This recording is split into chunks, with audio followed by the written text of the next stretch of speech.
আমি সুমিনা আজকে একটি হাতার ইউনিক ডিজাইন নিয়ে চলে এসেছি। কিছুদিন আগে রিলসে এটা আমি খুব দেখেছিলাম, তো সেটাই আজকে করব। তো হাতের মাঝ বরাবর একটি দাগ টেনে নিয়ে দুই সাইডে 1 ইঞ্চি 1 ইঞ্চি করে আমাকে দাগ টেনে নিতে হবে। আমার স্কেলের চওড়াটি ছিল 1 ইঞ্চি, তো আমি স্কেল বরাবরই দাগ টেনে নিলাম।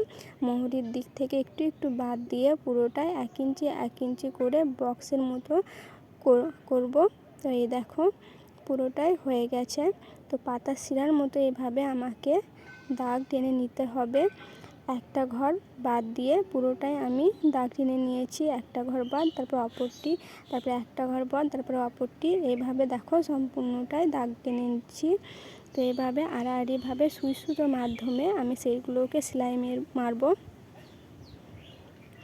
তো এইভাবে পুরোটাই আমাকে সেলাই মেরে নিতে হবে। কিছু কিছু সেলাই এমন হয়ে থাকে যেগুলো আমরা মেশিনের দ্বারা করে উঠতে পারি না, তো আমাদেরকে সুই সুতোর মাধ্যমে করতে হয়।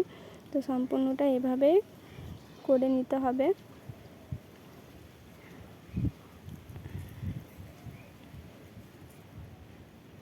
হাতার ডিজাইনটা ক্যামেরাতে খুব ভালো আসছে না, তবে দেখতে কিছুটা মাথা বাঁধলে যেমন বেলুনের মতো হয়, ঠিক সেইভাবে হয়ে আসবে।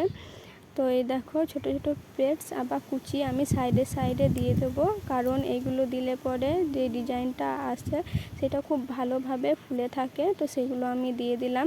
এই হাতাটি যদি করতে হয় ফুল হাতা বা লেন্থ নিলে পরে এইগুলো আমাদেরকে হাতার মাপ অনুযায়ী 5 ইঞ্চি বেশি নিতে হয়। আর যদি 3/4 চাও তো হাতের ফুল লেন্থ বরাবর করে নিলেই হবে।